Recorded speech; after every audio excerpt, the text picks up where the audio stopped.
You're listening to the Skeptics Guide to the Universe, your escape to reality. Hello and welcome to the Skeptics Guide to the Universe. Today is Wednesday, January 3rd, 2024, and this is your host, Stephen Novella. Joining this week are Bob Novella. Hey, everybody. Kara Santa Maria. Howdy. Jay Novella. Hey, guys. And Evan Bernstein. Happy New Year! Happy 2024, everyone. Here we go. I'm very happy to see 2023 go away because it sucked. There have been a couple years lately that have Yeah, not be careful been what you great. wish for. Yeah, I know. You never know what's coming, but Yeah, can hope. 2024 is going to be a wild ride.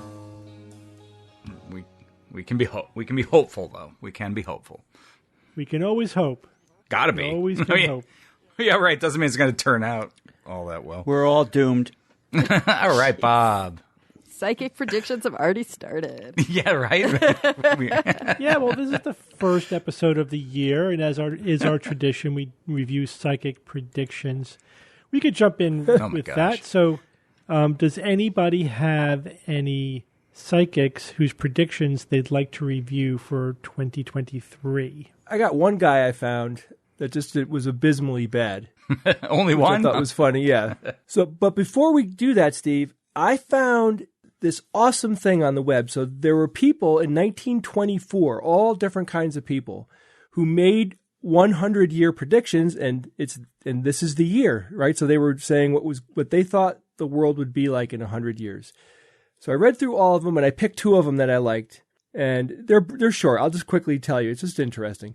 So there's a person called Frank L. Ferraro.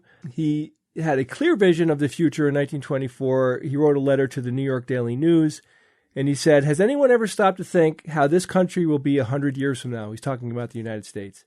And he writes, "Just imagine, we will have a woman president, women politicians, and police. As women will occupy all the highest positions, naturally men will be compelled to do all the labor. Those who are not physically fit for such arduous jobs will have to stay home and wait on the babies. Then we will have an army entirely of women so that in case of war, women will do all the fighting. Believe me, they can fight too." So, I mean, it was a little, interesting. I mean, my favorite part, of course, was him saying, a woman president and politicians, essentially predicting that there's some type of equality, but there's a little weirdness in there. He sort of had the right idea, but then he went too far. He did go too overplayed far. his hand. Showing what decade he's from. Then the second one here, this one is titled "The Young Man of 75. The person's name is Sir Kingsley Wood, who was a British politician speaking at the 1924 London dinner. And he told the audience, "There was no doubt that by 2024, the average expectation of life would be at least 100 years old, and a person at 75 would be a comparatively young man." And it goes on to say, he expected the rapid advance of science would ensure that the future grandchildren of those at the dinner would live many, many more years than those present.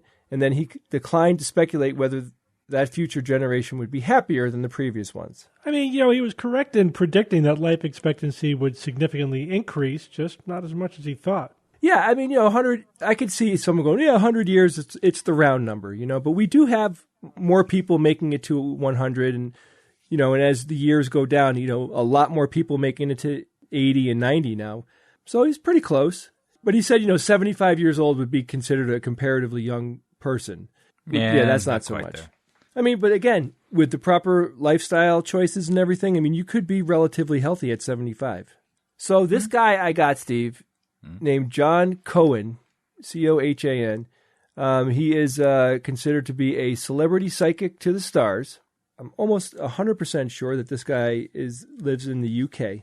So here's his predictions, all of them wrong. Ready? Prince Harry will have his nudes leaked. I didn't know Prince Harry had nudes. I admit I don't know who these people are, but he says Hoda and Savannah will have a feud. Are these celebrities? I think that's some morning talk show. Yeah, right? Right, like Good Morning America or something. Okay. Cher breaks up with her younger boyfriend. Everyone's Cher's younger boyfriend. Justin Bieber will make a movie. Michael Douglas will retires, and the man's never going to retire. Why are these their predictions? I don't know. Right? What kind of? None of this. Because they're celebrity. They're celebrity psychics. And this one blows my mind. Lisa Marie Presley joins a convent. Uh-huh.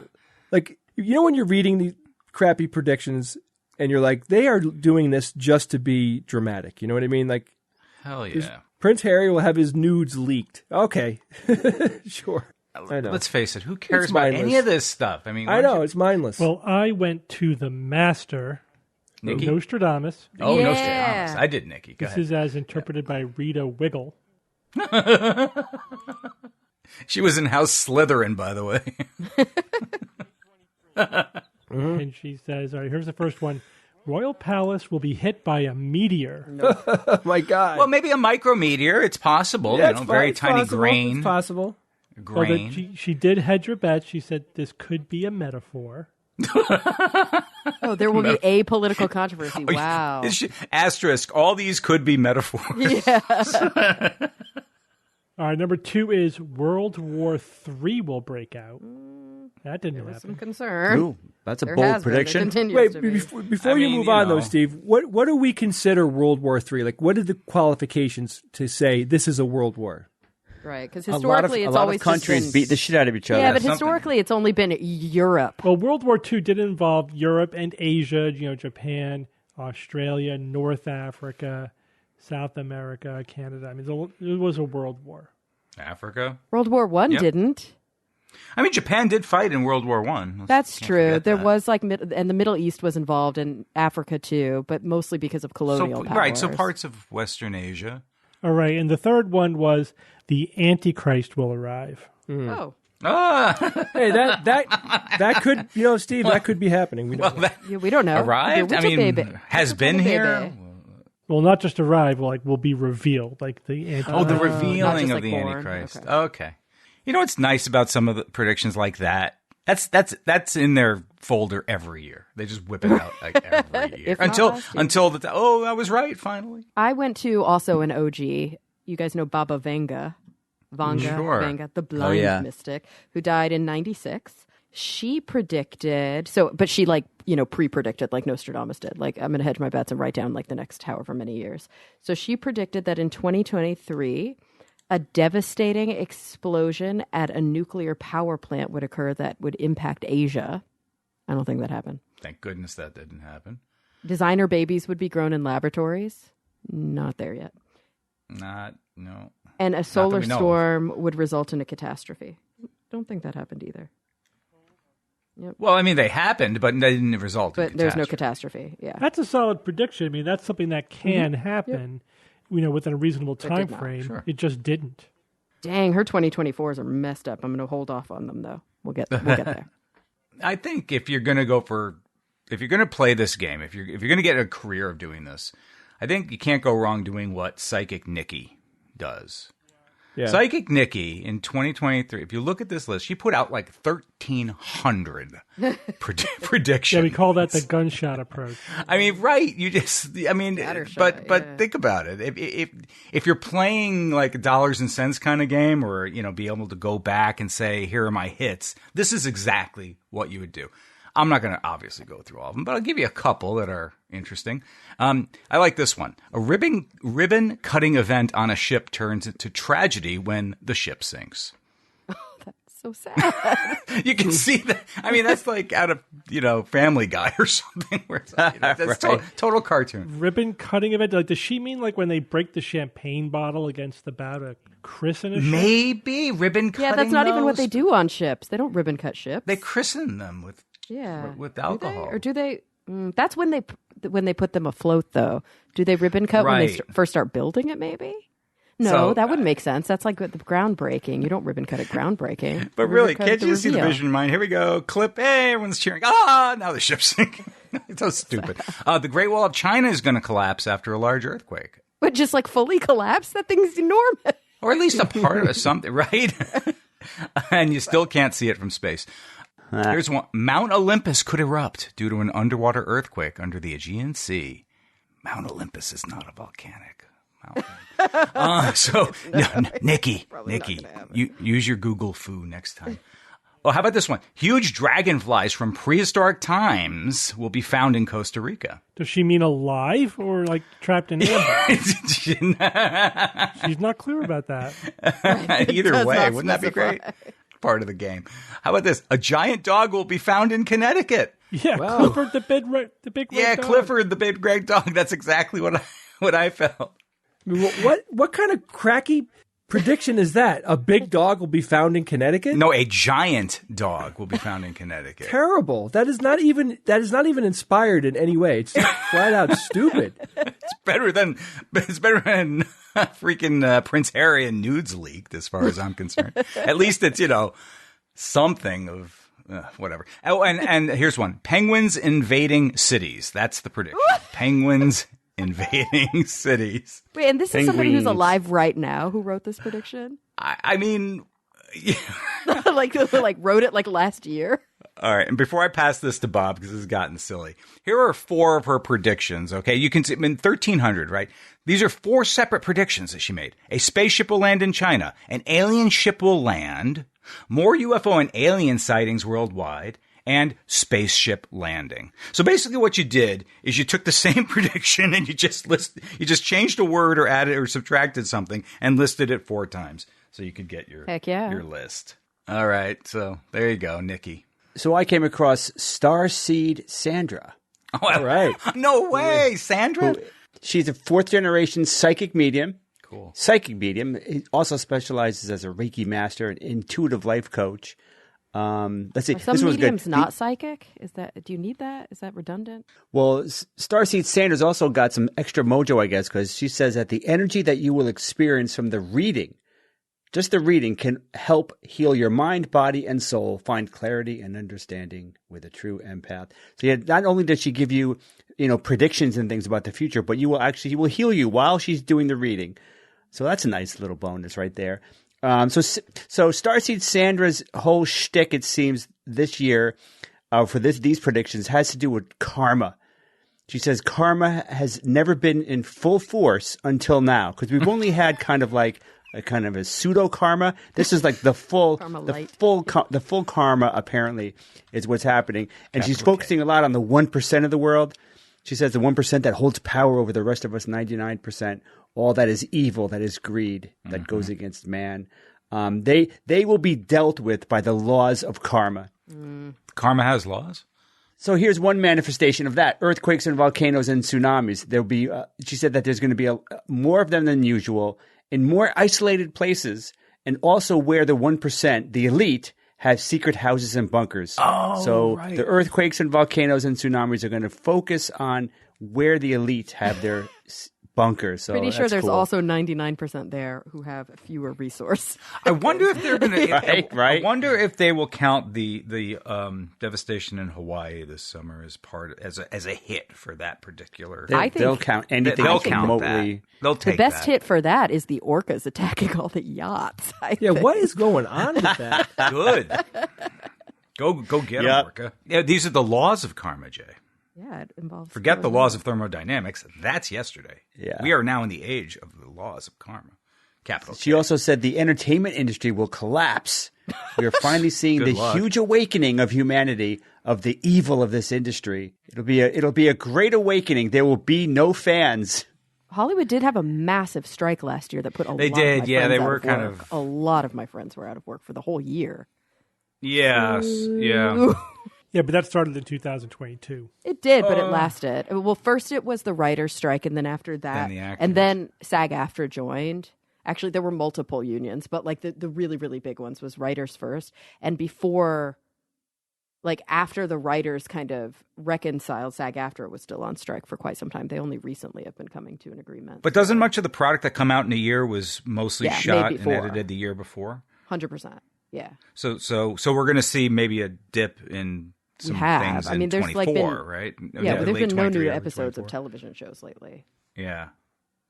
All right, now it's time to see how the Rogues did in their predictions for 2023. Jay, why don't you go first? I did pretty good, guys. So one thing I said was U.S. electric vehicle sales will double in 2023. That was my worst prediction. EV sales were about 16% of the car sales in the U.S. in 2023. That's up from 12% in 2022. So, yeah, it didn't double. I said lab-grown meat companies will begin selling their products in the U.S. On June 21st, 2023. Cultivated chicken taken from stem cells were officially approved for commercial sale in the United States. So I take that as a partial hit, if not a complete hit. I said Ukraine will ramp up their attacks on Russian soil. And Ukraine absolutely did step up their drone strikes behind Russian lines. They targeted sites in Moscow, southern Russia, Russian-occupied Crimea. On December 15th and 16th, Ukraine launched more than 80 drones at Russian targets, according to Russian officials.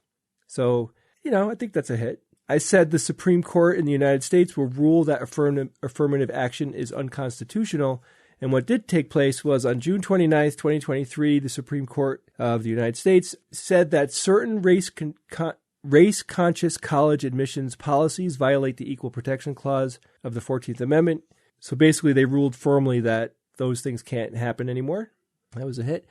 And then I said SpaceX's Starship will reach orbit. Now, from what the research that I did, this is what I found. It said that Starship was 91 miles above Earth when it automated termination. They did the self-destruct.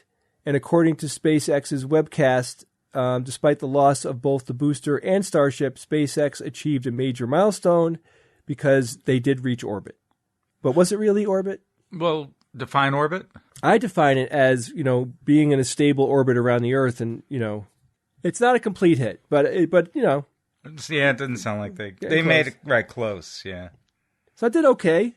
Not bad. Better than, John Cohan. Okay, here are my 3 predictions. Yep. 1, Biden will announce he is running for a second term, while no fewer than 12 Republicans will launch their campaign for the nomination. Ooh. So that was correct. That was true. Those things both happened. Number 2, a new zoonotic virus will emerge, which will rise only to epidemic, not pandemic levels. So there were a lot of outbreaks in 2023, but nothing that rose to the level of an epidemic. So no epidemics that I could find. So that one is false. Mm-hmm. All right, number 3, the biggest science news story of 2023 will involve another fusion breakthrough. Well, and there was some fusion news. I mean, they basically... Yeah, but that was not the biggest news story of 2023. I'll go next. So I said in 2023 that the flu death rate will increase significantly worldwide. I cannot find very, very up-to-date global flu data yet, but looking at the U.S. as a microcosm, I'd call that a hit because the flu in the 2022 to 2023 season increased to pre-pandemic levels. So it went way back. I mean, it was like super low during COVID. That was predictable. Yeah, so I'd say, it was predictable, but I also predicted it. Okay, I also said at least one country will have a major revolution, changing the trajectory of a world region. Intentionally very vague. That definitely came to fruition across like a lot of the globe. There are many, many conflicts going on in 2020. Most of Africa is in revolution right now. I don't know if I would call what's happening in Israel revolution. No. But I also think it's hard to, that's such a vague term that I'm not really sure, was the Palestinian assault revolution? Don't know. That might be closer. But yeah, across the globe, I actually have a list right now of ongoing conflicts in the world. And it's divided by major, minor, and skirmishes. So the major wars that are happening right now are internal conflict in Myanmar, an ongoing civil war, the Israeli-Palestinian conflict, insurgency across Niger, Burkina Faso, and Tunisia, the Russia-Ukrainian war, and the war in Sudan. And that's major conflict. Then we've got conflict in Colombia, Afghanistan, Somalia, the Congo, the Democratic Republic of the Congo, Nigeria, Iraq. There's so many. Rwanda, there are tensions. There's a Mexican drug war going on, Boko Haram insurgency, Syrian civil war, the Ethiopian civil conflict, and a gang war in Haiti. And then there's minor conflicts. And that's literally, I can't even read this list. It's so long. Well, that sounds like a hit to me. I think so. And then the last one was a fail. I said for 3 to 4 months in 2023, Kara will annoy the shit out of everyone by demanding you call her doctor, but I didn't do that. No, I only did it once. I only did it a few times to some of my friends who texted me, Miss Santa Maria, I miss you. And I was like, that's doctor. Yeah. It's only what when about somebody... what What about and at the car place. And the at the car truck place. salesperson, Yes. right? I don't expect... Where they called you little woman or something. Exactly, the young lady. I don't expect anybody call me doctor, but I do expect that you use the appropriate title. So if you're choosing to use a title, then I expect you to use the doctor, not miss.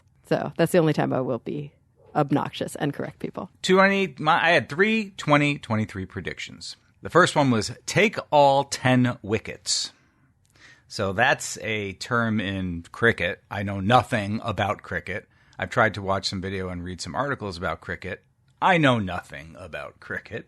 But apparently taking 10 wickets is quite the feat, which has only ever happened 3 times in history. I'm sorry, taking 10 wickets in an inning. Yes. Why did you choose a prediction that never happens? Because that's high risk, high reward. I see. Right? Sure. I mean, isn't that? I mean, what if I could hang my hat on that and say, I like choosing things that absolutely there's no chance that anybody else will choose. Right? Exactly. I reach, but no, that one didn't happen. 10 wickets have been scored in a game by a player, but just not in a single inning. So I'll say that's a miss. My second prediction: liquid death. Yeah. For those of you who don't know, that's water in a can. I said it would triple its prior year's sales, and that means 400 million in sales in 2023. And the revenue projections came in the other day, 260 million, which is basically it was double the year prior revenue, good, not triple. And they will be going public if you care to invest in their company in 2024, coming up in a few months. And of course, anything we can do to stop plastic use and get your water into things that are easy, better for the environment, like aluminum cans. Much better. And then my third prediction, so that one was wrong. But third prediction, one of the animals on the 25 most wanted lost species will be rediscovered. Turns out there were 3. Ooh. So I'll take a hit. I'll take that as a hit. Let's a triple hit. Look and see which. Nice, yeah, triple. Basically. Oh, do I get 3 points for that? It undoes your fails. I'll take 3 points for that. Thank you.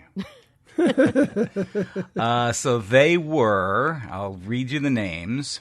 Pernambuco holly, year found 2023. Yes, I did. No, it's believed to inhabit a very small corner of the Atlantic forest, which is where South America. It's this mysterious thing that was rumored to kind of exist, but they found it, and they found some confirmed in 2023.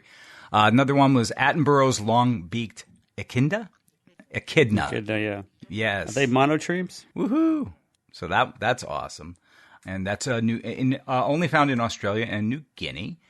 So that was an exciting one. And the last one that was found in 2023, De Winton's golden mole, last seen in 1936, but rediscovered in 2023. There are 21 species of golden moles, most of which only are in South Africa. And they have unique traits and so forth. I got a golden mole. It's on my back.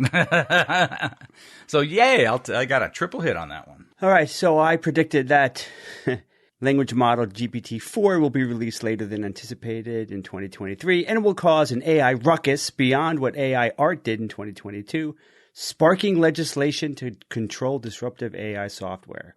So a lot of that was kind of like, easy to predict. So I'd take a partial hit. I mean, I don't think it was necessarily later than anticipated.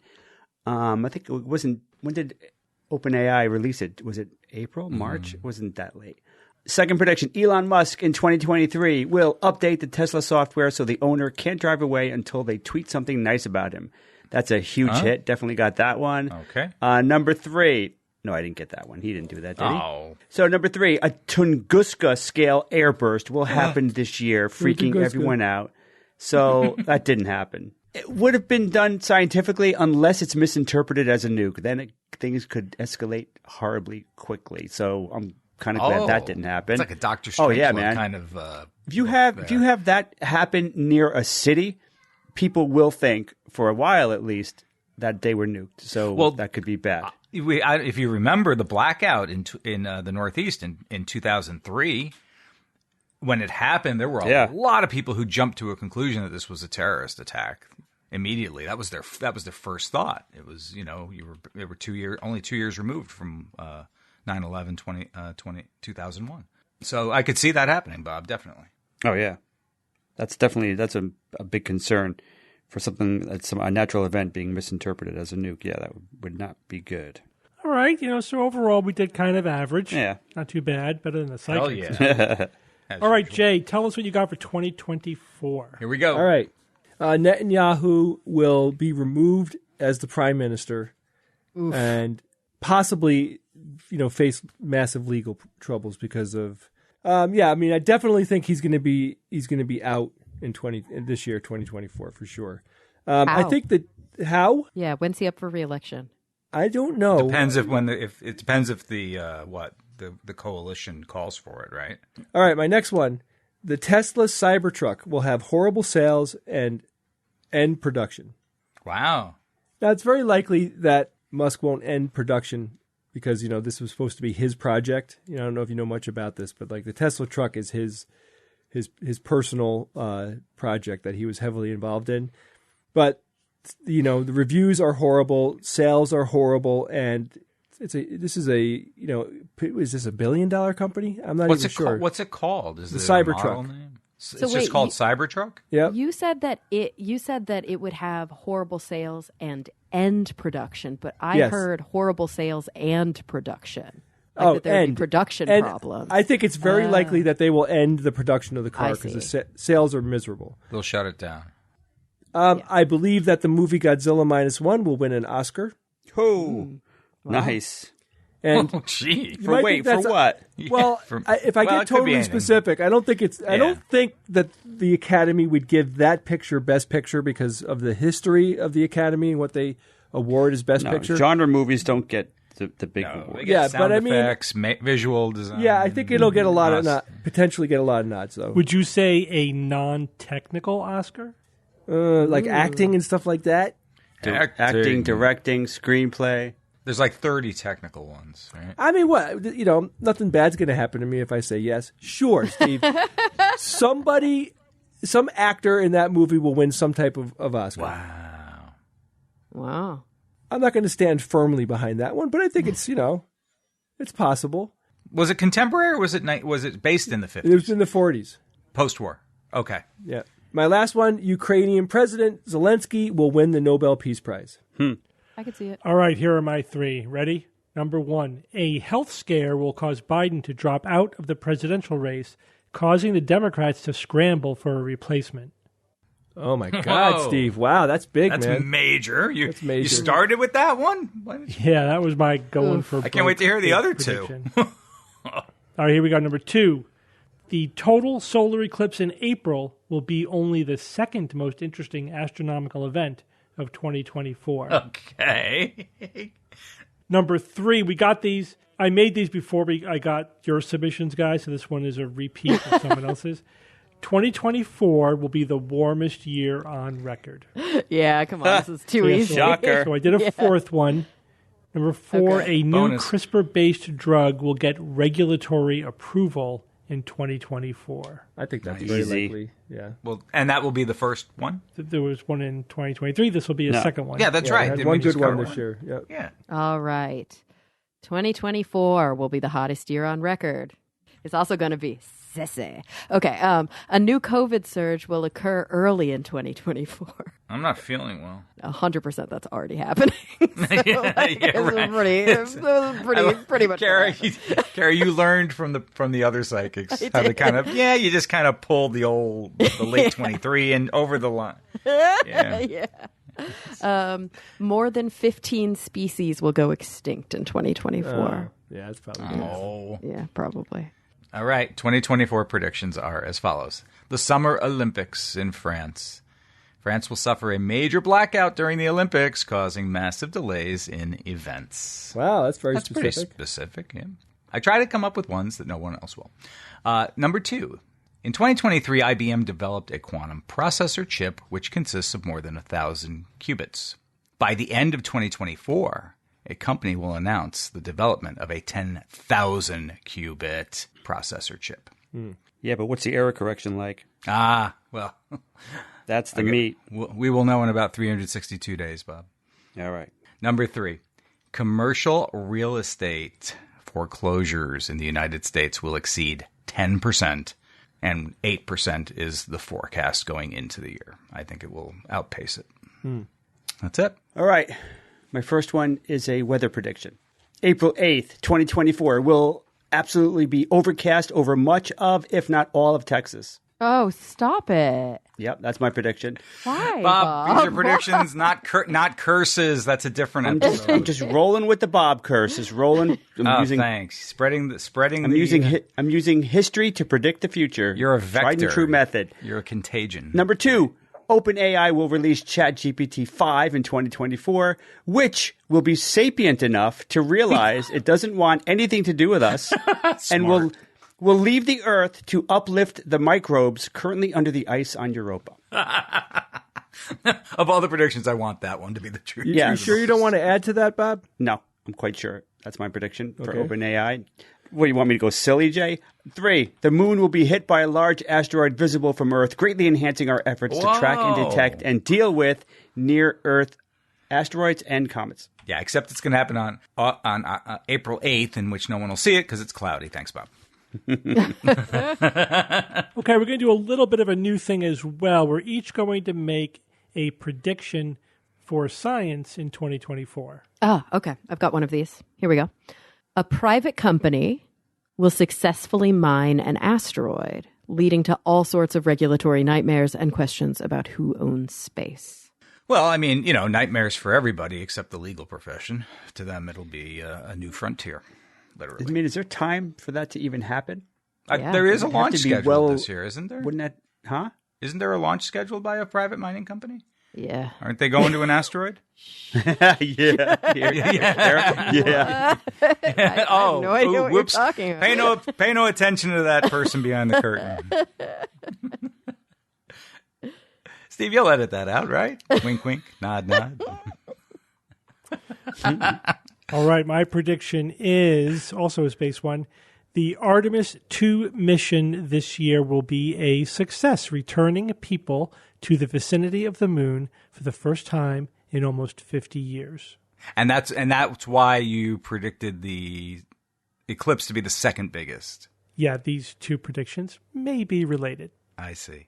My 2024 science prediction is this. Despite Bob's presence, the 2024 total solar eclipse in Dallas on April 8th will be perfect viewing for the greatest show on Earth. And you can join us in that adventure, in that amazement, because we're going to be in Dallas all weekend doing all kinds of events, and we want you to be part of this. Oh, shameless promo. I think it's very likely that a company will come out this year that has a contact lens that does something that requires power. Oh, boy. Well, if something does something, doesn't that imply it power? Yeah, I mean, there's been we did a news item where this company came up with a contact lens that can use your tears to actually generate electricity. Use the liquid in your eyes. Yeah. So I'm just extrapolating from that. Like, okay, so if that's possible, I think that some company will come up with something to do, some effect that the contact lens could do. The best thing I could imagine that a contact could reasonably do would be to clean itself. Well, I don't know about that. I mean, that's really awesome if that's possible. I don't know. I mean, I'm thinking more of it doing something electric based, like autofocus or something like that. I don't think that's going to happen this year, not by a long shot. Yeah, but imagine that enhanced vision. Being able to see in the dark. Being able to zoom in. Definitely fixing anybody's need for glasses, right? By focusing like those are all things I think we will get to someday. I don't think it's going to happen this year, but I just think there might be like one of the first or the very first powered contact lens engineering done. All right, I'm going to start us off with a bit of a quickie news item here. This does represent one of my hopes for future technology, including in 2024. This has to do with gene editing. I think gene editing technology is going to be massive in the next decade or so. Yeah. This is one of those things where I didn't have a huge awareness that this was a problem. Here's the problem you didn't know existed, and here's the solution. Yeah. So the problem is so let's say you want to treat a disease by inserting a gene that makes a therapeutic protein, right? You insert the gene into the genome of some specific cell population. And maybe it's replacing a defective protein, or it's compensating for some disease state, or it's just some therapeutic, right? You just, rather than giving a drug, you insert a gene and now the person makes their therapeutic. But the one challenge with that approach is that we have zero control over dosing. Like, we have no way to regulate how much of the protein gets expressed, right? Mm-hmm. It'd be like prescribing a drug and you have no control over the dose. Sounds fun. Yeah, so it's not a good therapeutic approach.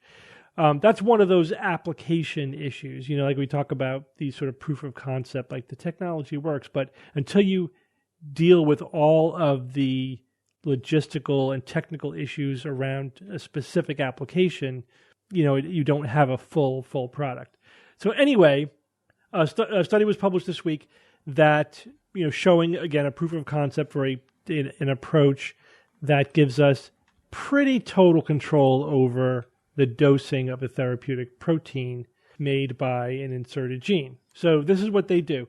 The gene gets inserted on the RNA side, right? And then next to it, you put a stop signal, right? It's what we call a stop codon, a poly A signal, which basically tells the machinery to stop making the protein here. And if you put it at the very beginning, it basically stops the protein before it ever begins. So it completely stops production of the protein. Does that make sense? Mm-hmm. Okay. But next to that, you put a sequence that is a receptor for a small molecule. Mm-hmm. And then when that small molecule binds to that receptor, it blocks the poly A signal, so it blocks the stop codon, the stop message, and therefore the protein will be made. In the case of this study, the small molecule is tetracycline, which is an already approved antibiotic medication. So essentially, once you insert the gene into the recipient, you could then dose the therapeutic protein by dosing tetracycline, right? The more you give, the more of the protein gets made, and you could at any point completely stop production by just not giving tetracycline. Does that make sense? Yeah, that's a cool way to deal with it. Yeah. That's clever. I like it. Yeah, so they demonstrated they had complete control over how much of the therapeutic protein gets made by dosing tetracycline.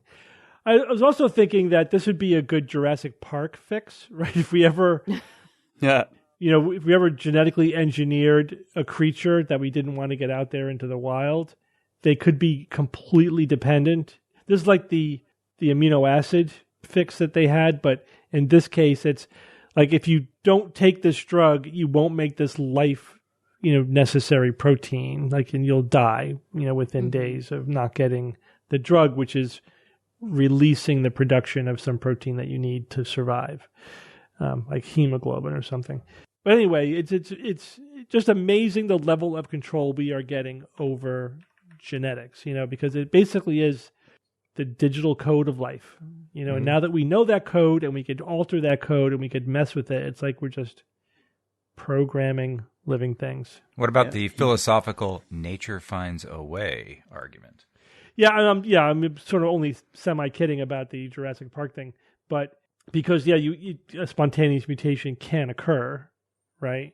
That, let's say if you have a mutation that occurs in the receptor for the molecule, right, but that would just kill them. You would have to have a mutation in the stop codon that makes it, productive again. But it could happen. Yep. But you can get a mutation in anything, though. I mean, yeah. Yes. Well, but that's why you work in redundancies, right? Vulnerable. But would a system so instead of it being realize one drug, it's two drugs, or it's multiple, like you work in multiple redundancies. It's much harder. The probability of having the series of mutations that you would need is like astronomical. Right. Yeah, that would. All right, Jay, you're going to tell us about another clever innovation about a solar tower. What's going on here? I have never heard of this before, guys. I didn't know what a solar tower was.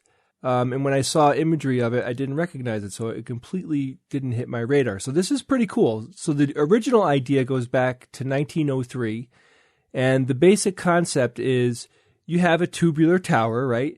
And at its base, there's a large, most likely like glass-based circle that is surrounding that tubular tower. and the glass would sit a little bit above the ground, and then sunlight would hit the glass and warm the air underneath the glass, and that air would then start to travel up the tube. And inside of this long tube, you would have rotors that would generate electricity, right? Because the air is passing through them, and they would be moving. And, it works. The concept works. It can generate electricity. This concept has been tested. Unfortunately, it's had mixed results, largely not generating enough electricity to make it worth it. There's limitations, and the worst being that the tower doesn't do any production of electricity at night. And the original designs, unfortunately, have low efficiency, and they happen to be very expensive to build.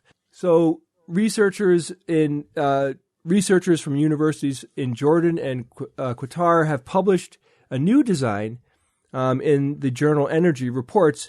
So they took the original design of the updraft tower and they developed something they call the Twin Technology Solar System, TTSS.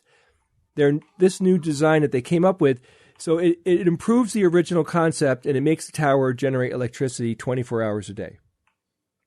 And when I read that, I was like, questioning, like, what did they do? I was really trying to figure out what the tweak was that they did, and I couldn't think of it on my own, and I think it's pretty damn smart. So similar to the original concept, the new tower design, it has a large circular glass collector that heats the air, right? And it's going to be 250 meters in diameter by their design, similar to the first design. But they added a second tower, and this tower is on the outside of the main tower, right? So you have one tube that goes up, and hot air goes up, and then they have a secondary tube that comes down, or maybe even multiple tubes that come down on the outside of that tube. And what happens is once the hot air travels up the tube in the inner tube, then they mist it with water, and it cools that air, and that air goes down the outer tubes, and it generates electricity on the way down as well. And it's pretty clever, right? They're using, it doesn't even have to be the same air. It could be just ambient air that's there as well, or it could be the air going up the tube itself. It really doesn't matter. You just need to cool the warm air so it's heavier than the air that it's surrounded by, and it falls down.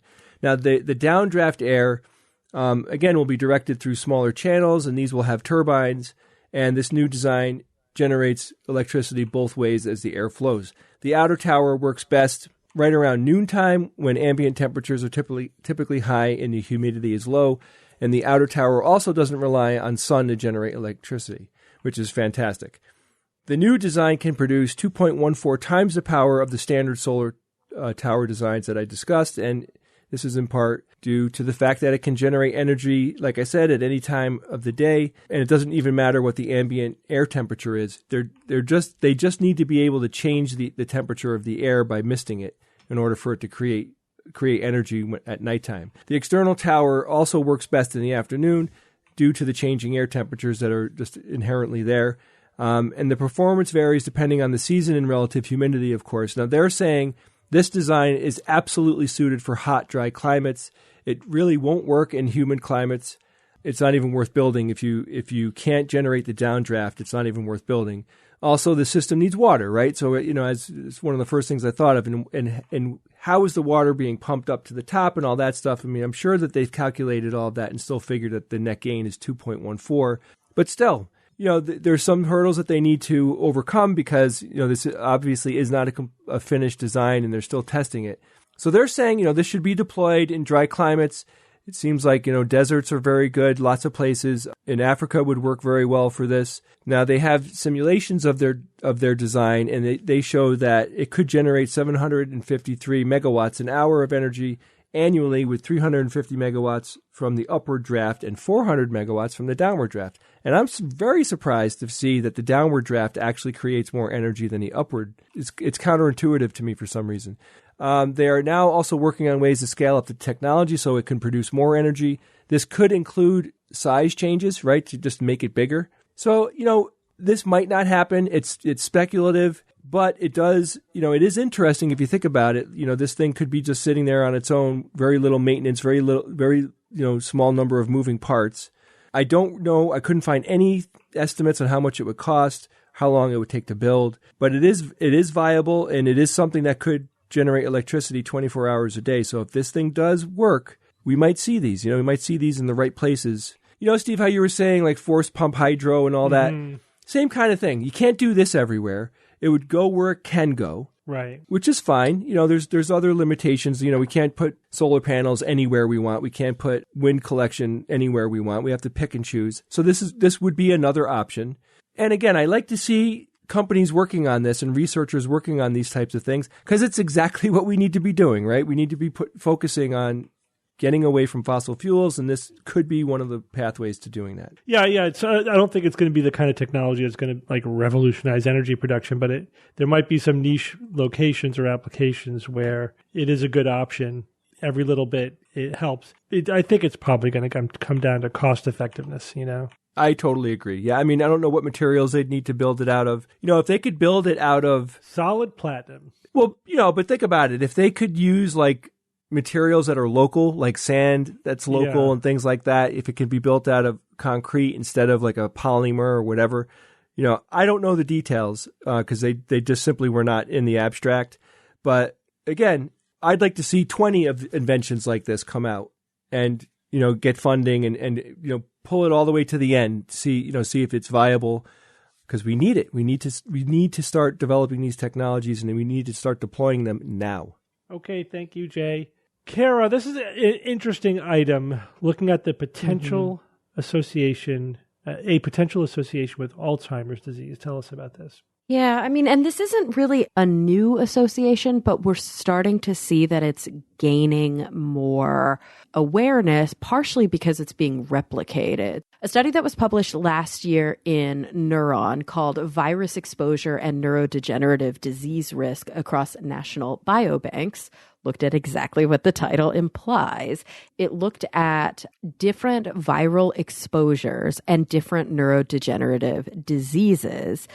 It used both a Finnish bank and then a UK bank of just medical data that was available. So this is a retrospective correlational study. That's really all they were able to do is compare a bunch of different neurodegenerative diseases with a bunch of different viral exposures and then take those basically findings and compare them to individuals who didn't have neurodegenerative diseases or individuals who had neurodegenerative diseases without viral exposures. And what they found at the beginning was that there were 45 different pairs of viral exposures that were associated with an increased risk of neurodegenerative disease. Specifically, we're talking about Alzheimer's, we're talking about ALS, dementia, multiple sclerosis, vascular dementia, and Parkinson's disease.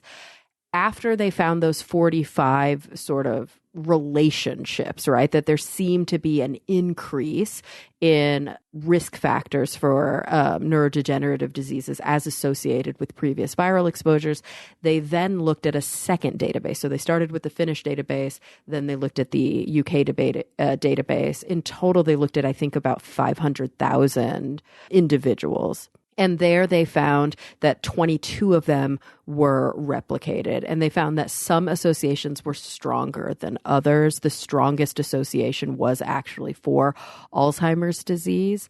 They found that there was up to a 12-year window after which exposure and disease prevalence appeared to be related. They also were able to replicate a previously reported finding, which we've actually talked about on the show before, I think, between Epstein-Barr virus infection and multiple sclerosis. And what they also found was that any viral infection of the 45 different viral exposures that they looked at, none of them were protective. They either had no effect, a small effect, or a significant effect on neurodegenerative disease. They found that viruses that they considered to be neurotrophic, meaning that they somehow are able to get into the brain, whether it's by crossing the blood-brain barrier or by other means, that those tended to be the ones that were more highly associated with neurodegenerative diseases, specifically things like viral encephalitis and pneumonia after flu. Now, this is a correlation, like I mentioned before. There's no way to know if individuals who happen to be more susceptible to neurodegenerative diseases are also more susceptible to viral infection. There's no way to know if the neurodegenerative disease process had already started and that was changing their immune response, or if it is the other way around, that the viral infection itself is actually having some sort of effect later on the development of neurodegenerative disease. But we are seeing that there tends to be an association, and we're seeing more studies that are replicating these findings. What it means is hard to say. It's interesting that they included multiple sclerosis because that's not a neurodegenerative disease. That's an inflammatory disease. Yeah, it's because that multiple sclerosis and Epstein-Barr has been really widely studied, and they wanted to see if they could replicate those results. It's sort of a one-off. Replicate it with their procedure, and they did. Yeah, and they did. Because we know that that's an old story, but it's a complicated story too. And very complicated. The thinking is, again, this is massively oversimplifying a very long scientific controversy, but the basic idea is that you need some combination of genetic predisposition and viral exposure. And so if you look at each one individually, like you don't really see a big signal. You got to have both. Like the virus isn't causing MS, but it definitely correlates with it. And then there's also like genetic predispositions, but they're not thorough, like they're not complete. Like you can have the genetics and not get it, but it's possible that it's, say, if you have the genetic predisposition and you get the viral infection, that's then dramatically increases your risk for getting it. So that's what we're seeing here as well. I mean, even though this is correlational only and you can't really draw a causation, the most plausible causation is that neurotrophic viruses are causing something that's triggering the neurodegenerative process. Right, or sensitizing an individual to it, or something along those lines. It should be noted that the corresponding author on the study, Mike Knowles, he works for the Center for Alzheimer's and Related Dementias at the National Institute on Aging and National Institute of Neurological Disorders and Stroke. So he's an NIH researcher, and he, in surrounding articles, like in interviews around this study, he basically said, listen, the way that we've long been trying to look at this, and it speaks to what you just mentioned, Steve, the way we've long been trying to look at this is we've taken like one virus or one disease, and we've said, okay, let's look at this in depth. Let's look at Parkinson's and pneumonia. And then like the signal is really noisy and it's been really hard to draw any firm conclusions. And so what they said was, we want to use like a big data approach instead. We just want to look at all of the viruses and all of the neurodegenerative diseases and see what kind of comes out in the wash. And maybe that'll help us direct some of our more targeted research in the future. And they were like, this signal's pretty strong once you take a sort of 30,000 foot view. But what does it all mean? Obviously, that's not the question that this study was attempting to answer. So that's, going to lead to much more investigation. Yeah, it's also worth noting that a lot of these diseases are not one pathophysiological disease, right? So like you say ALS as if it's one thing, but it isn't one thing. And a lot of these diseases are defined by the brain cell population that's dying, not by what's causing that population of cells to die. So if your upper and lower motor neurons are dying, you have ALS. But there could be 100 different reasons why your upper and lower motor neurons are dying, and one of them may be a viral infection, right? And even like all the different dementias, when we look at them together, it's kind of, there are some really obvious indicators on like neuropsych eval or on imaging, but a lot of it is a little complicated. And like Alzheimer's, technically it's like we can diagnose it, but it's hard to know, is this actually Alzheimer's or a different kind of dementia until we look at autopsy. And so it is Although sort now of we are hard. getting blood. We're getting and CSF better markers. It's more than better. It's like it's a different world now. Like what you're saying was true 15 years ago, but now we can confirm Alzheimer's disease with blood and CSF, where we could, which is great. Before we needed tissue, we needed a biopsy, or autopsy in practice, but now we can. And how common do you think it is in like, I would say in like a standard population that people are getting those tests, or that they're just being treated based on symptomatology? Yeah, and I've asked my dementia colleagues that exact questions, like, what should I be doing with these patients? And the answer is, if it's absolutely typical Alzheimer's disease, then you could just do the standard, clinical workup and management. But if they're young or if they're atypical in any way, then they would suggest confirming the pathophysiology with the blood tests.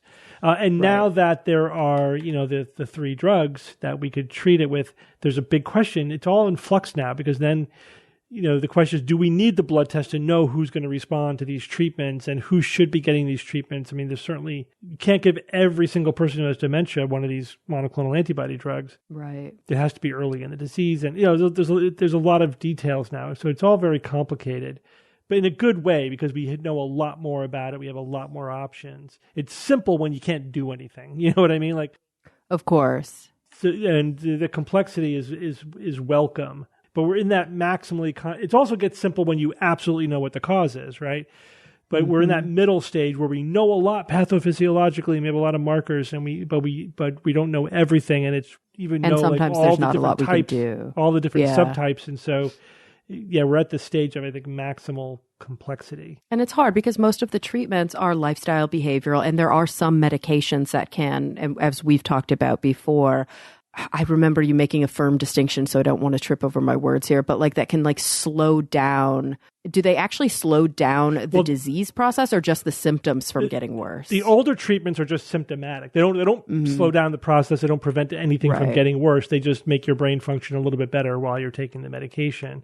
But the newer monoclonal antibody drugs are disease modifying. They slow down progression. Okay. That's the new bit, right? That's what's new about them, is that they actually are what we call disease modifying, not just symptomatic. Which, again, the biggest part of that, again, it's still controversial whether they have a clinically meaningful effect. But the fact that they have an effect is a proof of concept that we've been waiting for decades for. Right. Even if it's modest, it's still a very interesting and important proof of concept. All right. Well, this is definitely an interesting little tidbit, but as you say, it's not like here's an answer. It's more like here's just another piece to the puzzle that we have to take into consideration with everything else. Right. The big takeaway that the authors state is, listen, we already have vaccines for most of these diseases. Why are we not all getting them? It's like at the very least, most of these viral infections that seem to be correlated, we have preventive measures. So at the very least, we should all be making sure that we're up to date on our vaccines. Yeah, absolutely. All right, Bob, tell us about quark matter. If you insist. I do. All right. So neutron stars in the news again recently, and that makes me happy. Neutron. Researchers have done a new supercomputer analysis and conclude that there's an 80 to 90% chance that the largest such objects likely have a core not of boring compressed neutrons, but of a different state of matter called cold quark matter. What the hell is that, and why should you care? This was published in December in the journal Nature Communications. Interesting paper, pretty technical, nasty technical, but there's tidbits in there that are actually understandable by me. Neutron stars are no stranger to this podcast. Mentioned them a bunch of times. Quickie overview, when stars get to be 10 to 20 solar masses and go supernova, they can leave a core of the densest known matter in the universe. These neutron stars, or maybe they're a pulsar or a magnetar, all, neutron stars, but there's a lot of varieties and they're all fascinating as hell. Basically, they all essentially squeeze 2 of our suns into a 20-kilometer wide object. So very dense, very heavy. So dense that a sugar cube size piece of it would weigh about 1 billion tons. That's very, very dense matter, very heavy. But what happens to all that matter from the star that collapsed, right? What's it like now that it's in the neutron star? My response to that is, well, it ain't called a neutron star for nothing. The star was previously primarily made of what? Atoms composed of neutrons and protons and electrons primarily, right? The pressures are so great in the resulting neutron star that most of the protons and electrons actually merge to create more neutrons. Isn't that cool? Right? Yeah.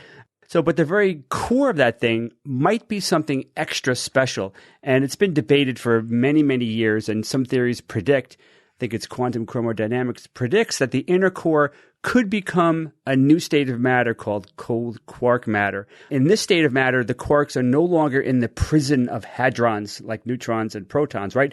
Because you got the quarks that are kind of stuck in the neutrons and protons, and they don't want to go anywhere. You try to pull them apart, and they fight back. The harder you pull them apart, the harder they try to stay together. So they're basically almost impossible to pull apart. But of course, in the core of the neutron star, the belief is that the hadron melts away at those insane densities, setting the up and down quarks free, along with their gluon force carriers.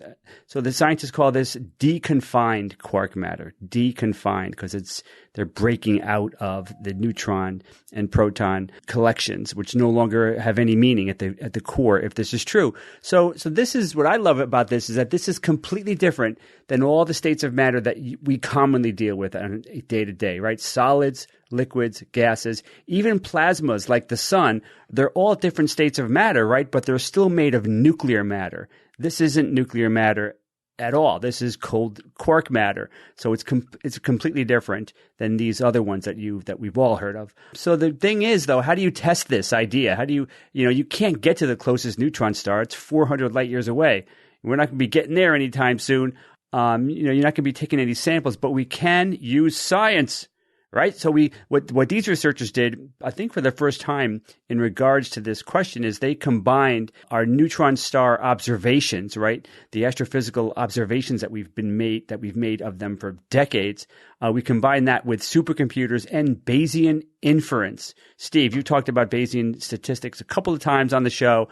Bayesian inference is a very powerful statistical method that in this case compares different astrophysical observations, and to give us the likelihood of these different models that are trying to describe neutron stars, right? So, for example, in this case, we can statistically compare data about low-mass neutron stars, right, which probably don't have quark matter because they're not dense enough. And therefore, they're going to be less dense, right, if they don't have the quark matter. And you compare those to the heavy neutron stars that could have quark matter, and if they did, they would be more dense. So you compare those two sets of data from the big and the small neutron stars. You do that Bayesian inference from that, do the Bayesian statistics, and see what it says. And so they using this method, they crunch the hell out of their numbers.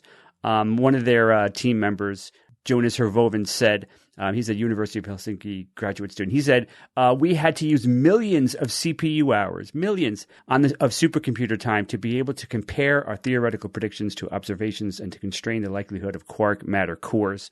So when they were all said and done, their conclusion was that with 88% confidence that the most massive neutron stars have characteristics that are consistent with cores containing, as they say, deconfined quark matter. So their confidence level was about 88%, which is pretty high. Their attitude now seems to be like, yeah, it's likely. It's pretty likely. There was another method that they used that brought it down to 75%.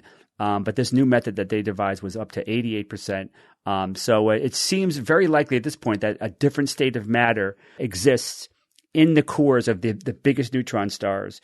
And in that core, quarks are no longer confined in hadrons like neutrons, but they're more unconstrained. Not completely unconstrained, but they're not, they can move around much more freely, and they're not tied together. Now, this isn't a solved problem yet, of course, but I love that one of the coolest objects in the universe is likely even more fascinating than we even thought it was. So what does the future hold for this research? Now, 88% certainty is definitely encouraging, but it's clearly not enough, right? Science doesn't stop at 88% certainty. So we need bigger sample sizes of neutron stars because the sample they used was kind of small. We need to know both the mass and radius for more of them. Getting the mass is, I think, relatively easy compared to getting the radius. We have the mass and radius of some, but not all of them. So we need that data together. And that data is definitely coming in the future. I mean, that's definitely going to be happening. We also need to know more about the strength of this phase transition because that will matter. That other 12% of uncertainty could be affected by the strength of this phase transition. Because if it's a very strong phase transition into the quark matter, it could potentially destabilize the entire neutron star and make it collapse into a black hole. So they got to kind of rule that out. They got to learn more about that. They need to know about this phase transition. And that information will likely come from where? Gravitational wave detectors that will be examining future collisions. I even talked about that back in episode 712 from March 2019. I talked about finding out about quark matter, using gravitational wave detectors. So pairing these theories together, these methodologies together, we may at some point in the future really say, like, yep, we are certain that the core, the inner core of big neutron stars has this amazing quark matter, this cold quark matter. I'd love to find out, how they get those last few yards to really determine that. But it's just a fascinating topic. Check it out online if you're interested. Cool. All right, thanks, Bob. Evan, I hear that Scientology's in a bit of trouble. One can only hope.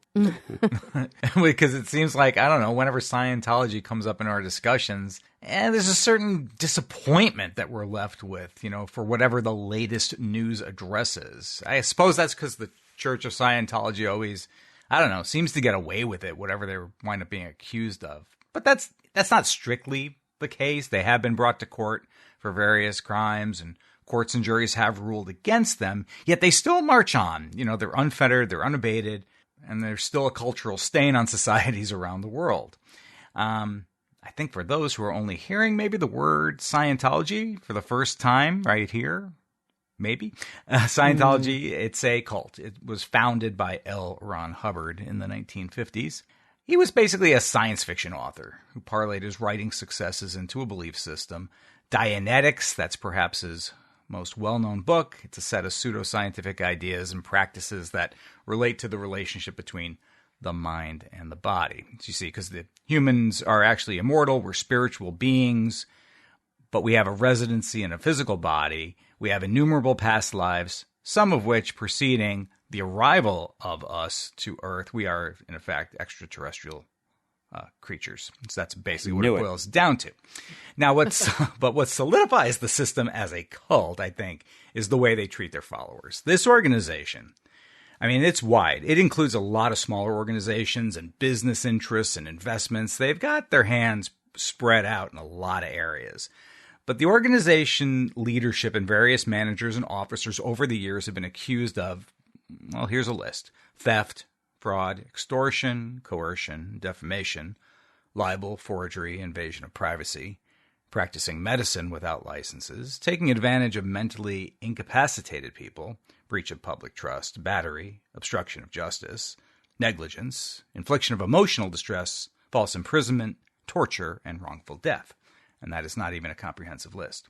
But Scientology targets well-off and unfortunately weak-minded people. So Hollywood has become a favorite target-rich environment for Scientologists over the years. A lot of Scientologist celebrities out there. Mm-hmm. Obviously, the ones we talk about on a regular basis: Tom Cruise, John Travolta. Those names always come up. We've talked about Kirstie Alley. She's no longer alive, but she was a big name. Actor Michael Pena, Nancy Cartwright from The Simpsons. Oh, and Chick Corea. We sometimes forget about jazz musician Chick Corea. Although there have also been some celebrities that have been able to escape this cult. Katie Holmes, Lee Rimini, Juliette Lewis, Beck, among others, famous people. But Danny Masterson, and I am getting to the news here, but you have to know the background here. Danny Masterson, he's an actor. He's best known for being part of the cast of That 70s Show TV series from, 20, 25 years ago. Masterson, which character was he? He was Hyde. What the heck was his name of his Hyde glasses? with curly hair. Hyde. He's a convicted rapist. Yes, that's right. Masterson accused of sexual assault in 2017 by 3 victims. They were all Scientologists, and they came forward and disclosed that they were sexually assaulted by Masterson during the early 2000s. So while he was, riding high on his fame.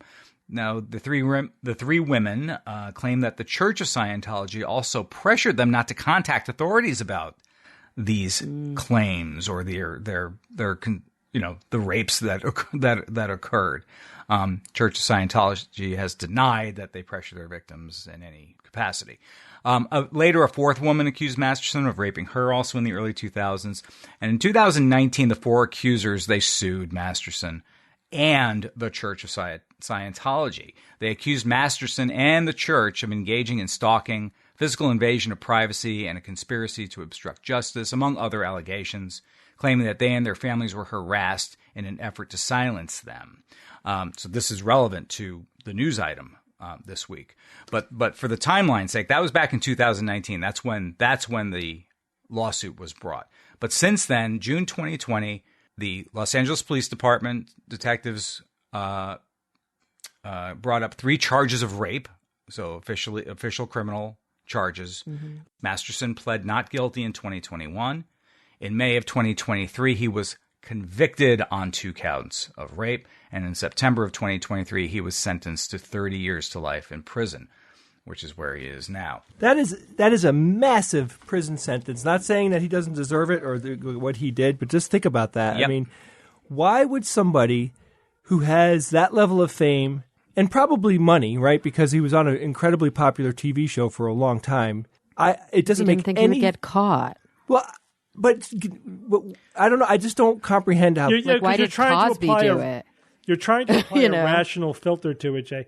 The thing, again, and this it bears mentioning because we don't talk about this that often, that like when we're talking about cults on the show, and this is something that we've dealt with since the early days of the New England Skeptical Society, that it's not about what they believe. Yes, Scientologists believe weird stuff. It's a sci-fi, religion. But that's not what makes it a cult, right? What makes it a cult is how they behave. It's the hiding their true beliefs until you get all the way in, to the circle, is how they do mind controls, on the people that are members, how they, exploit them, et cetera, right? And there's also, we have to mention, there's a continuum and there's a demarcation problem. You know what I mean? It's not like there's like pristine religions over here and then 100% cults on the other side. It's a continuum between the two. And you could just sort of line up the features, like how many cult-like features does an organization have? At some point, it's reasonable to call it a cult. And I believe Scientology is way over that line. Definitely. And again, Masterson's in jail because of these criminal charges of rape. This doesn't address the original lawsuit in which the accusers accused Masterson and members of the church about the stalking, the invasion of privacy, and conspiracy, obstruction of justice, all those things. That case is still going, and it is proceeding forward. It's going to have a 2025 trial date. I know these things take a long time. But here's what happened. Here's what happened this past week. They amended the complaint. The accusers are now asking the courts to allow mafia-inspired RICO charges, that is the Racketeer Influenced and Corrupt Organization Act, to now be included in their case. And here's some of the quotes from the statement. Many of Scientology's criminal enterprises' money-making schemes are criminal in nature. The church routinely and systematically engages in fraud, human trafficking, identity theft, and money laundering to fill its coffers and enrich its leadership. While Scientology knew that defendant Masterson was a rapist due to Scientology's criminal enterprise concealment of that fact, because they concealed it, but other members of Scientology were not made aware of that, and therefore they're complicit in the fact that these women had to suffer as a result of their actions. So now they're trying to tie this statute in. This is not unprecedented, sort of. I looked up some old cases. There's decades of cases against Scientology members. Mostly, it's hard to sue the organization and pin them down, but you can go after some of the members and the managers and leadership and those kinds of things. And in 1984, there was a suggestion by some law enforcement that they should be brought up on RICO, but nothing appeared to have ever come of that case. So it's not novel that this has come up. But now that they've got the conviction and they've got Masterson guilty of rape and is serving the prison sentence, that perhaps, legally speaking, increases the chances in which, if they join this new claim of RICO into their case, and if you can get a jury, a court, however it's going to be decided, to say that, yeah, they violated RICO, well, that gets into a whole different world in which you're going to have the leadership of the organizations. If anybody is found guilty, they're going to be fined up to $25,000 and sentenced to 20 years in prison. That's per person as part of the racket, right? So that's a Musgrave. What's the guy's name? Oh, Miscavige. Miscavige, thank you. Yeah. That's him. His whole top entourage of individuals can be brought in on this because they're all named. They've named names in this suit. Plus, listen to this. As part of the RICO, the racketeers must forfeit all ill-gotten gains and interest in any business gain through a pattern of racketeering activity. So basically, in conclusion, if this were to stick, no guarantee this is going to stick, but if it were to stick, then you might finally have something with teeth in it that can finally bring Scientology to heel. And not just Scientology. If you can defang it this way. Don't you feel, Evan, like so many cults? I feel like lately I've watched so many cult documentaries across different platforms, and so many cults. Really, at the end of it, it's like the leader is just trying to fuck all of the people in the cult. Absolutely, they use like them as human there's so many sex effectively. crimes. Right. Yeah, like all of the high control stuff, all of the weird religious stuff, all of it comes down to like a dude trying to get laid, and it's that is the every cult. Give me all your money, and I get to have sex with all the women. That's every cult. Yeah, everyone's my so wife. Because of that, there are so many sex crimes being committed that are often not prosecuted because it's like this weird little world, and it's so normalized within the cult. And that is how a lot of these actually get broken open or the rings get shut down. And is Scientology any different? In some ways, yes, but it's got all the same trappings and all the same stuff is happening. Oh, absolutely. I agree, Kara, entirely. I mean, this is big. This is big. I mean, this is the big fish when you talk about cults nowadays. I don't know that there's many people who don't know what Scientology is, even in a cursory sense. Mm-hmm. So, but it's a good precedent, saying that if you can use RICO laws to go after this kind of activity, it's a good thing. Nothing would make me happier than in 2024 to see Scientology take a major hit or go down. I mean, that organization is remarkably corrupt and abusive, and it's horrific. When you start reading about Scientology and the effect that it's had on people and the money it's taken from people and the lives it's ruined in so many ways. It's a despicable organization. And all over the world, everywhere too. Here. It's all over the world, especially in Los Angeles. Yeah. It's everywhere. All right, Jay, it's Who's That Noisy time. First Who's That Noisy of the year. All right, well, this is a unique situation that I have never encountered before with Who's That Noisy. Everyone solved it? All right, guys, so first take a listen.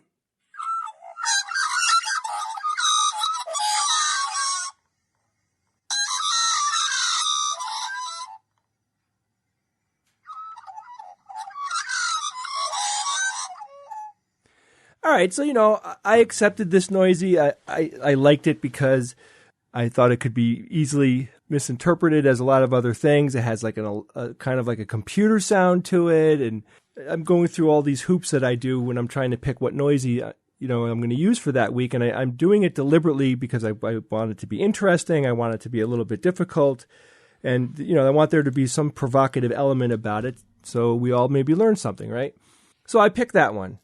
And it turns out that every single person that lives in Australia 100% knew what this was without question. And they all emailed me, including, I think, a lot of people who don't listen to the show. I got well over 500 emails. Whoa. What? Yes. 500. When I went back, so, I haven't checked my Who's That Noisy folder in weeks at this point. Think about how many shows have happened since we did the last Who's That Noisy. I believe it was the 13th of December. So, it's been at least 3 weeks. So, I'm scrolling through and that I get down to the date range, which is going to be this show. And I am like, what the hell? I couldn't believe it. What happened? And almost every single person from Australia said the same thing to me. Jay, you are going to get so many emails about this. So they all knew the answer. They all were like, I wouldn't be surprised if there was a meeting where they're all like, let's email Jay. Because it just was like remarkable how similar these emails were. That should have been my prediction for 2024. How many times will Bob say remarkable? Oh. So I'm not going to read any guesses. because I actually, after getting to about 150 emails, I didn't get to a guess that wasn't the correct answer. So I said, you know what? Wow. Everyone from Australia guessed correctly. Yeah. So Australia wins. Australia wins. Australia wins the first Who's That Noisy of 2024. Congratulations. You have a wonderful country. I love it. I would love to visit it again. And my God, do you people know the fauna in your country better than any other country I've ever visited. You guys are awesome. So that's it. So I'm going to go right to next week's Who's That Noisy. Wait, first you got to tell us the answer. You got to tell us. Oh, you guys actually want, but everybody knows the answer. I don't have to announce the answer. We're not Australian. I'm not from Australia. I know it's a bird. It's a bird. It's the Australian magpie. Yeah, the And Australian another comment I do have is it's a pretty weird sound, and I wouldn't want to hear that all day. Every single person that emailed me, of course, has heard this so many times that they know the bird as well. Like, how many bird sounds can you identify if you're not Steve? Seriously, the average... Robin. Yeah. Maybe two birds if you're lucky, right? Yeah, probably. Yeah, they all know this one, so they're everywhere. These magpies must be everywhere. So let me just play it again real quick. I'll just give you a couple seconds of it. I mean, if you told me that this is the way that artificial intelligent computers communicate with each other, I would have believed it. I thought it was the whale probe from that Star Trek Voyage Home movie. Muffled. It has a muffled. Some birds have like an electronic kind of sound to them. In Connecticut, the brown-headed cowbird Here we go. has a very similar. It doesn't sound exactly like that, but it has that electronic quality. Steve, you could have made up any bird name. Right? The pan-faced seersucker. I would have believed you because bird names are so weird to me. You know, they just no rhyme or reason. All right, the Australian magpie. Everybody, if you go to Australia, you'll probably end up seeing hundreds of these. I have a new noisy for this week. This noisy was sent in by a listener named Daniel Odekir. And I'm just checking, did this person give me a pronunciation of their name? No, so the last name is Odekir. And here it is.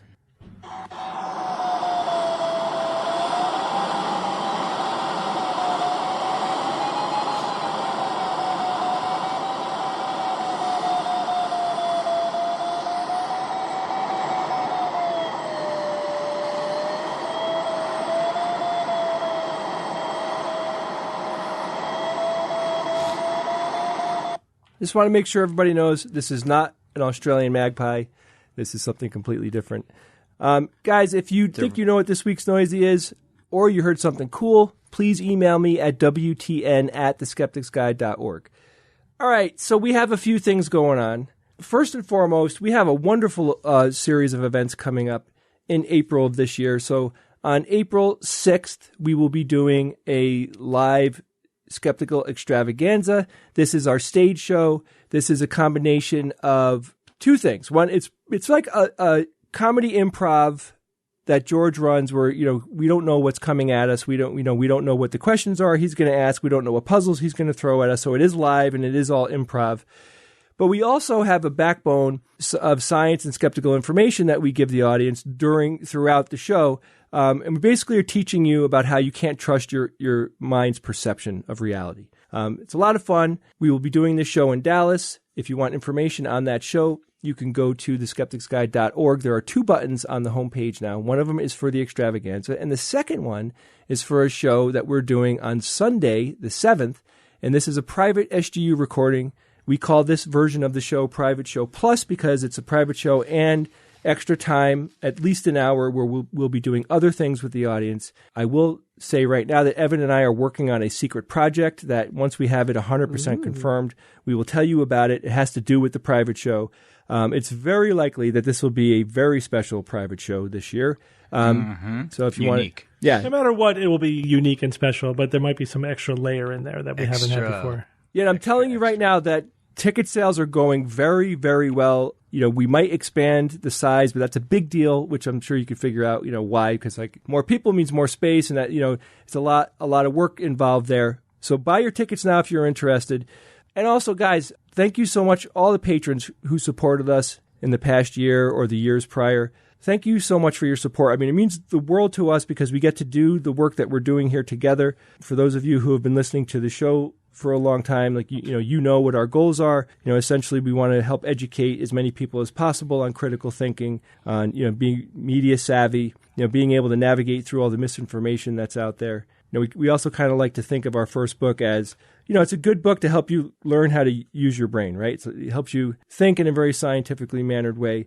We take our work very seriously, and we think it is very important, especially now more than ever. Unfortunately, more than ever. I'd love to tell you, hey, we've been doing this for 25 years, and things are getting better. We've fixed the world. Yeah, but we live in a very difficult reality, and the world has things are strange and unexpected right now, where there's wars going on. There's lots of crazy things happening. This is a great time to learn how to think critically and how to navigate through all that misinformation that's out there. If you like the work that we do, if you appreciate it, we would appreciate you becoming a patron of ours to help us keep going. You can go to patreon.com/Skeptics Guide, and you could join us in, hopefully changing the world and educating people. Join us. All right. Thanks, Jay. All right, guys, let's go on with science or fiction. It's time for Science or Fiction.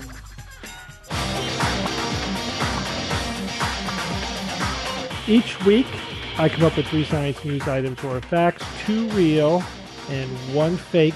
Then I challenge my panel of skeptics to tell me which one is the fake. And we have a theme this week. The theme is the worst. These are sausages? countries that have some statistic that makes them the worst at something. Item number 1. The U.S. has the highest rate of automobile accidents at 5,938 per million people in 2019. Those are the latest statistics I can find. Item number 2, El Salvador has the highest murder rate in the world at 52 per 100,000 people per year, while the U.S. ranks 76th. And item number 3, the country with the greatest income inequality is Brazil, with a Gini index of 52.9. I'll tell you that the Gini index, it's 0 to 100, with 0 being perfect equality, like everybody makes exactly the same amount of money, and 100 being maximal inequality, which I think is the top 1% having 100% of the wealth. So on that index, Brazil is 52.9, and that's the highest in the world. Jay, go first. All right, the first one here, the U.S. has the highest rate of automobile accidents at 5,938 per million people in 2019. That's per year, Steve, correct? Yeah. Okay, that is the, okay. Wow, I would think, all right, so 5,938 accidents per million people. That's an odd way to put it. Why wouldn't you just tell us the total number of accidents? Well, because if you're comparing countries, the total number is just all about population and stuff. Okay, that makes sense. Yeah, you're right. Well, I have no reason to think that is incorrect. The second one, El Salvador has the highest murder rate in the world at 52 per 100,000 people per year, while the U.S. ranks 76th. I don't know, man. I don't think the U.S. is that low on that list. So that one sticks out to me. We have an amazing amount of gun violence in the United States, like profound level of gun violence. So I'm really thinking that one is a fiction so far. The country with the greatest income inequality is Brazil, with a Gini index of 52.9. 100 is maximal inequality. The second one here, Steve, about the murder rate, I do think that the U.S. is higher on the list than 76th.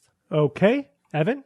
Well, I mean, certainly in sort of a statistical way, I guess you could say that the murder rate statement here has, I think, the most chance of being the fiction because it does have these multiple components to it. And it only takes one of the components to be incorrect, to make the whole thing incorrect. That is true. Will I play the odds and go ahead with Jay on that one? I'll just say, though, the first one about the rate of automobile accidents in the United States. So, we're the 4th most populous nation. China, India, higher than us. Who else ranks higher than us in the population? There's another country before that. Can't recall right now. Is it Russia? No, probably not. No, maybe Pakistan. Is Pakistan 3rd and we're 4th? Indonesia. Well, I think we may be 3rd. So it's a matter. So of those countries, who has the most cars? India's got a lot of people, but how many of them, have cars and how many automobile accidents? So that one you could maybe crunch down, but you'd have to know more about those other countries. And then I've never heard of the Gini Index before, so that's totally no information on that. So I suppose I'll play the statistical odds to start the year off. I'll join Jay in saying that the highest murder rate, 1, is the fiction. Okay, Kara. Yeah, this is a tough one. Like, the U.S. has the highest rate of automobile accidents. It could be because our infrastructure is so intense and so many people own cars. Just like purely statistically, you're going to get more crashes with more cars. I doubt we have the most like dangerous accidents, but you don't say that. And you said accidents, but I do want to clarify here. You mean crashes, right? Yeah. Okay, good. Yeah. Not like whether it was intentional or unintentional. Yeah. Okay. So the highest rate of crashes. Yeah. I mean, I could see it having the highest rate of crashes. El Salvador is quite dangerous in terms of murder rate. So is the U.S., 52 per 1,000 people. I think places with like really severe gun violence are going to be high on the list. U.S. does feel very low. It feels like we should be much higher. I don't think there are more kind of Latin American countries that are going to, because we're talking about a per capita rate here. Mm-hmm. So, you think about sort of, quote, drug war violence and gang violence and things of that nature. And I think we are going to be up there, but I didn't know you would do something only half true. So I'm not sure about that one. And then income inequality. God, this is such a, I do think Brazil has pretty severe income inequality. Is it the worst? I don't know. I think we probably have a pretty high Gini index. But yeah, Brazil is pretty bad on that front. So I might have to go with the guys and say that you were either half right, or maybe El Salvador doesn't have the highest murder rate. It's like it's like Colombia or something like that. So yeah, we'll go with the murder rate one, that the U.S. is higher on that list. Okay, and Bob. Yeah, I agree. Brazil is definitely high on that list, and whether it's the worst, I don't know, but it sounds right. The automobile accidents, that sounds decent too. Yeah, the one that's rubbed everyone wrong, is the second one with the U.S. ranked 76th in murder rate. That seems too low. So I'm going to have to go with that as well. Okay, so you guys all agree. He sounds happy. Someone got swept. Let's see who it is. Get out the brute. You can't read me, Kara. Kara plays poker, Steve. You know that. All right, so smile in the voice. Let's see. So I think the one that you all agree on the most is the third one. So we'll start there. The country with the greatest income inequality is Brazil, with a Gini index of 52.9. Again, with 0 being perfect, 100 being maximally bad. You all think that one is science, and that one is science. That is science. Okay. Yeah, Brazil is bad. Is it the U.S. bad? Where do we rate? We're kind of middle of the pack. You know? Okay. Not great, but not the worst. That's not good, though. But we should be better. Yeah, I mean, there's a lot. So the best countries are the socialist European. Well, right. Right. I mean, that's to be expected. North So Korea, we're our number is 39.7. Okay. Yeah. So we're better than a lot of South American countries. Mexico, Chile, Paraguay, Uganda, Togo, Argentina, Malaysia, Iran. Those were all above us. But then it's the United States, and then there's a lot of the European countries that are below, have a lower score we're probably pretty low given our per capita wealth. Yeah. We're probably pretty low given how quote unquote developed America is. Mm-hmm. Pretty high. Yeah. High on the index, low on income equality. Yeah. All right. So I guess we'll go backwards in order. El Salvador has the highest murder rate in the world at 52 per 100,000 people per year, while the U.S. ranks 76th. You guys all think this one is the fiction because you think the U.S. should rank higher than that. And this one is science. Sorry, guys. Oh. There's a lot more unstable countries than you realize around the world, is the bottom line. There's a lot of countries where...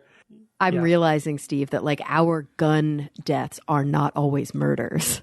We have a lot of gun deaths in this country. Doesn't count suicides. Yeah, accidents murder and suicides. Accidents, most of our gun deaths are actually suicides. Yeah, we were I think a lot of us were thinking gun deaths when we were thinking murder. Maybe, yeah. That's true. Yeah. Too bad you couldn't think of that beforehand there, Kara. Sorry. So I came after you. So El Salvador is 52 per 100,000. The U.S. is 4.96, so basically 5, so 1/10, per 100,000.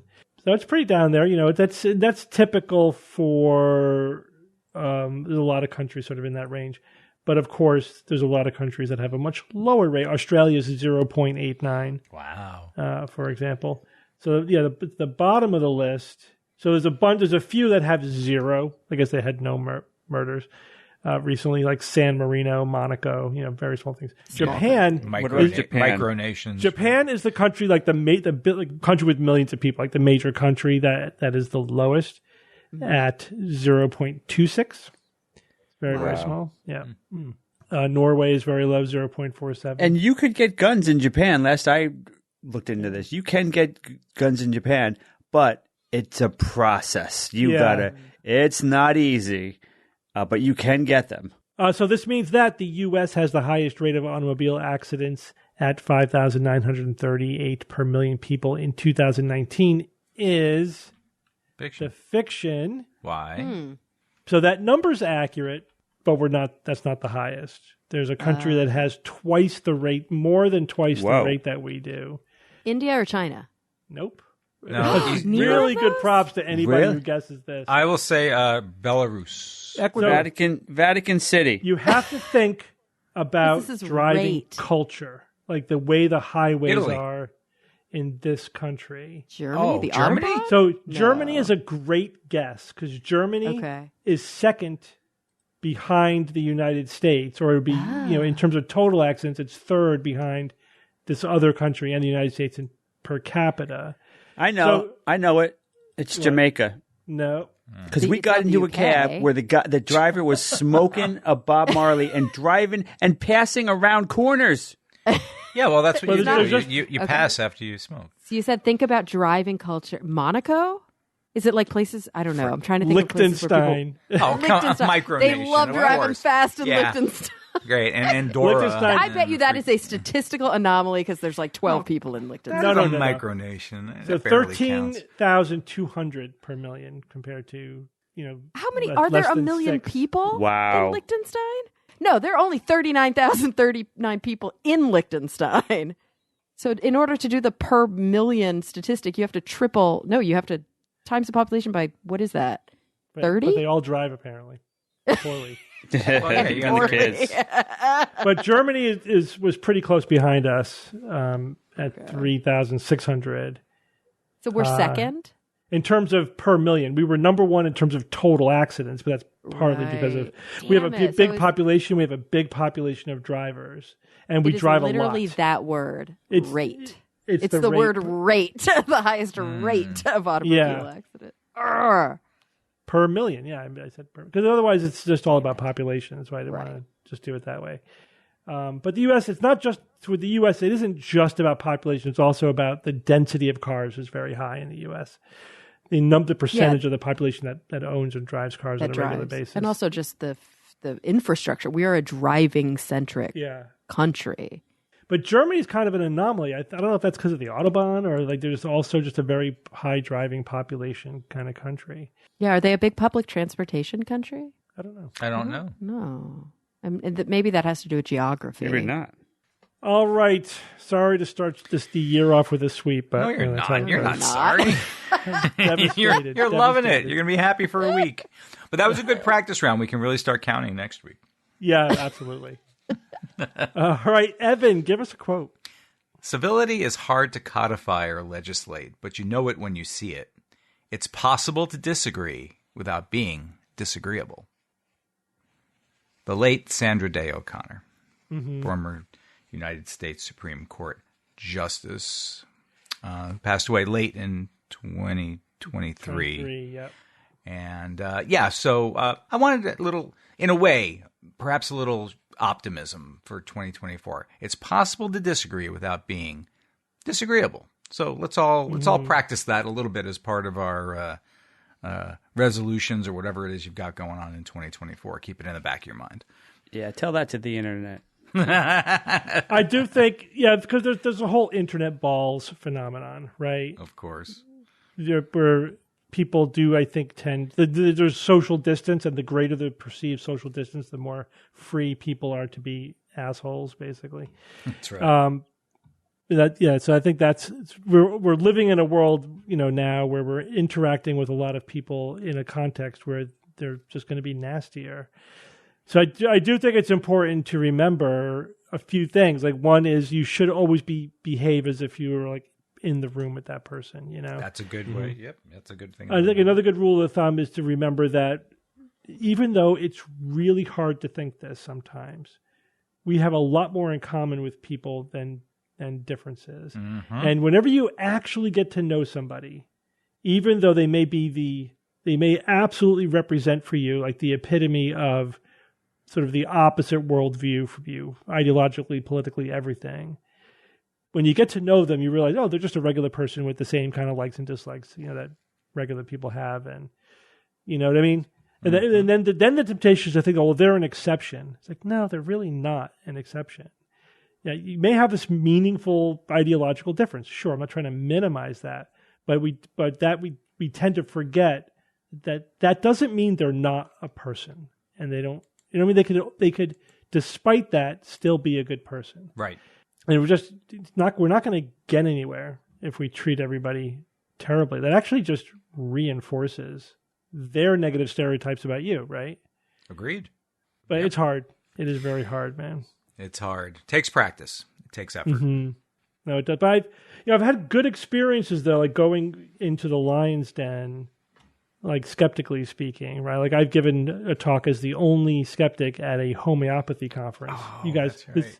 You guys remember the story. Yeah. And I won over the crowd just by being nice. That's all I had to do. Because they had a preconceived notion. They had a preconceived notion that I was going to be this monster, and I destroyed it just by being nice. And it was, you know what I mean? You basically disarm them from that with that. Yeah, I mean, the more experience I get interacting with people over contentious issues, the more I realize that like being sarcastic and trying to win and score points, whatever, is so counterproductive. It's just so completely counterproductive. And it's like anti-humanistic. It just shows a lack of empathy. And, kind of my big takeaway from what you just said, and it's something that I often work on with my patients, is that empathy is a skill that you have to practice. Sure. It's not some sort of trait that you're, necessarily born with. We have to constantly practice exercising empathy. Mm-hmm. And it's also emotional intelligence, which again it's a skill as much as anything else. I do think it becomes more naturally to some people than others. It's like the 10,000 hours thing. We talked about this on the show. It's like some things might take more work for some people than others, but these are still all skills you can train. You can get better and at. even if they come, quote, more naturally, I think there's a solid argument to make that it's probably just because they were socialized to practice it more. Maybe. Yeah. Mm-hmm. So that's our message for 2024. Everyone be excellent to each other. Yes. And also watch out for karma this year. Yeah, karma. Oh, that's right. Karma's going to get Karma you. will get you. It's not a commercial. Could you imagine if something like karma existed? What a different world we would be living in. Right. I mean, it's wishful thinking. It'd be nice. It'd be awfully nice. There is, I do think, not magical karma, but I do think there is kind of a real karma in that the kind of energy you put out there into the universe. Like if you're a nice person, people will be nice back to you, generally speaking. And if you're a jerk, I think it happens up to an inflection point. Like there is sort of like person to person karma, because like if you're an asshole, people are going to be an asshole to you. But like once you have amassed enough sort of like power and privilege, I think that like goes out the window, sadly. Mm-hmm. There's other factors involved. Yeah. But for most people, it's probably a good social strategy, a good life strategy to be nice. And right. And I'd say for everyone, that's a good strategy. It's a pretty good strategy. Yeah. No, definitely. All right, guys. Well, thank you all for joining me this week. You got it, brother. Thank you, Steve. 2024. Yep. And until next week, this is your Skeptic's Guide to the Universe. Skeptics Guide to the Universe is produced by SGU Productions, dedicated to promoting science and critical thinking. For more information, visit us at theskepticsguide.org. Send your questions to info@theskepticsguide.org. And if you would like to support the show and all the work that we do, go to patreon.com/skepticsguide and consider becoming a patron and becoming part of the SGU community. Our listeners and supporters are what make SGU possible.